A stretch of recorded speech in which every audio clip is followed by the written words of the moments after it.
नमस्कार, आप देख रहे हैं ट्राई टू एक्सप्लोर। आज के इस वीडियो में हम बात करने वाले हैं आसमान से गिरने वाली आफत यानी आकाशीय बिजली के बारे में। जी हाँ दोस्तों, बारिश के समय में आपने आसमान में बिजली को चमकते, गरजते या फिर गिरते हुए जरूर देखा होगा। ये बिजली वास्तव में बहुत ज्यादा घातक और खतरनाक होती है। इसके कारण दुनिया भर में साल में तकरीबन 24,000 मौत होती है। वही भारत की बात करें तो भारत में तकरीबन 2500 मौत हर साल इस बिजली के गिरने से होती है। आकाशीय बिजली वास्तव में इतनी खतरनाक होती है कि एक ही सेकंड में किसी भी इंसान की जान ले सकती है। लेकिन कई बार ऐसा भी हुआ है कि किसी इंसान पर बिजली गिरी हो और वो जीवित बच गया हो। ऐसा ही एक वाकया एक इंसान के साथ में हुआ है जिसके ऊपर 7 बार बिजली गिरी, उसके बावजूद भी उसकी मौत नहीं हुई। तो उसके बारे में भी इस वीडियो में आगे बात करेंगे। इसके अलावा इस वीडियो में आकाशीय बिजली से रिलेटेड सभी टॉपिक के बारे में बात करेंगे कि आखिर आकाशीय बिजली कैसे बनती है, इसके गिरने के पीछे क्या कारण है, इसके अलावा क्या कौन से स्थान है जो सुरक्षित होते हैं आकाशीय बिजली गिरने पर, क्या कार या वायुयान पर आकाशीय बिजली गिरती है, इन सभी टॉपिक पर इस वीडियो में बात करेंगे। सबसे पहले समझते हैं कि आखिर आकाशीय बिजली क्या है। जी हाँ दोस्तों, आकाशीय बिजली भी एक तरीके की विद्युत ही है। जिस तरीके से अपने घरों में विद्युत आती है उसी तरीके की विद्युत आकाशीय बिजली में भी होती है। अपने घरों में 240 वोल्ट का करंट आता है, लेकिन अपने घरों की तुलना में कई लाखों गुना ज्यादा उस आकाशीय बिजली में करंट होता है। वोल्टेज की बात करें तो आकाशीय बिजली का वोल्टेज 10 करोड़ वोल्ट होता है।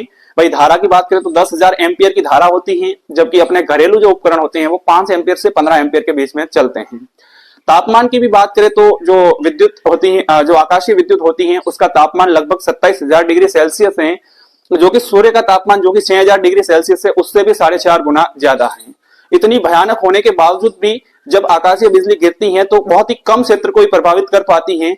ऐसा इसलिए है क्योंकि उसका जो टाइम पीरियड है वो बिल्कुल मिली सेकंड में है।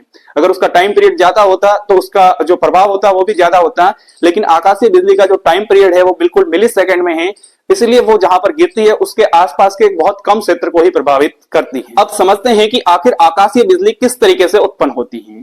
तो पृथ्वी की सतह से जैसे जैसे अपन ऊपर जाते हैं टेम्परेचर डाउन होता जाता है। अब बादलों की बात करें तो वो पृथ्वी की सतह से काफी ऊपर हैं, तो वहां पर टेम्परेचर बहुत ही कम है।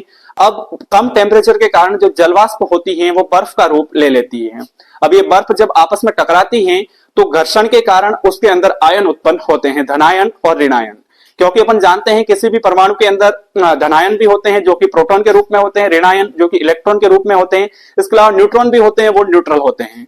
तो जब बादलों में टकराव होता है या फिर जो बर्फ के टुकड़े हैं उनके अंदर टकराव होता है तो धनायन और ऋणायन अलग अलग होते हैं। यानी प्रोटॉन जो बादल की सतह के ऊपर जमा हो जाते हैं, वही इलेक्ट्रॉन की बात करें तो बादल की सतह के नीचे जमा हो जाते हैं।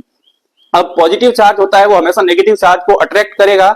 तो जब पॉजिटिव चार्ज और नेगेटिव चार्ज मिलते हैं तो एक लाइट उत्पन्न होती है जिसे अपन आकाशीय बिजली का नाम देते हैं। अब ये आकाशीय बिजली 3 तरीके की हो सकती है। या तो बादल के अंदर ही अगर धनायन और ऋणायन मिल रहे हैं और वहां पर लाइट उत्पन्न हो रही है तो उसको अपन इंट्रा क्लाउड लाइटनिंग कहते हैं। इसके अलावा अगर 2 अलग अलग बादल, एक बादल का धनायन दूसरे बादल के ऋणायन से मिल रहा है तो भी लाइट उत्पन्न होगी, जिसको अपन इंटर क्लाउड लाइटनिंग कहते हैं। तीसरी जो सबसे खतरनाक होती है और जिसके कारण ही यहाँ पृथ्वी पर जान जाती है वो ये है कि बादल का जो नेगेटिव चार्ज है वो धरती के अगर किसी पॉजिटिव चार्ज के संपर्क में आ रहा है और फिर वो धरती से कांटेक्ट करके अगर मिल रहे हैं तो वो बहुत ही खतरनाक केस होता है, जिसमें अपने पृथ्वी के ऊपर वो बिजली गिरती हुई नजर आती है। तो उसी के कारण ज्यादातर जान जाती है।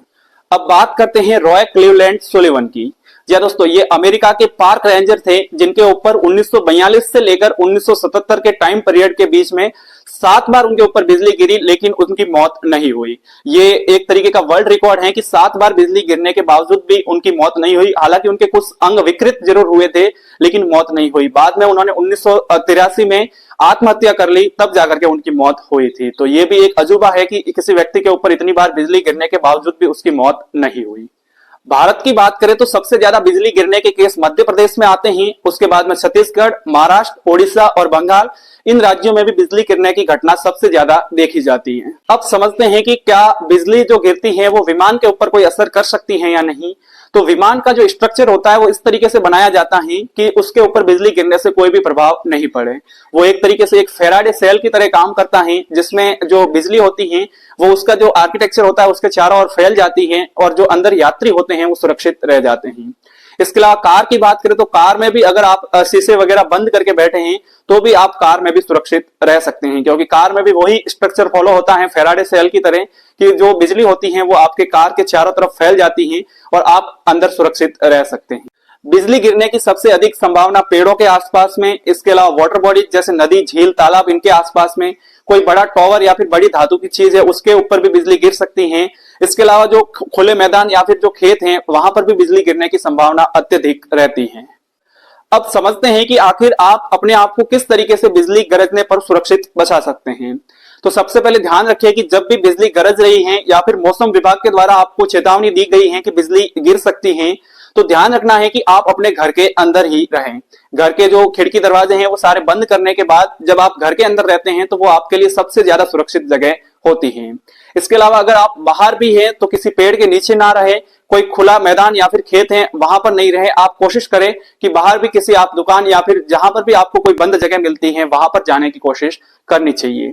इसके अलावा जब भी बिजली गरज रही है तो आपको मोबाइल का इस्तेमाल नहीं करना है, क्योंकि मोबाइल के ऊपर भी बिजली गिरने के चांसेस बहुत ही ज्यादा होते हैं। इसके अलावा जितने भी जो इलेक्ट्रिसिटी के उपकरण हैं अपने घरों के अंदर, जब बिजली गरज रही है तो उनको भी टच नहीं करना है।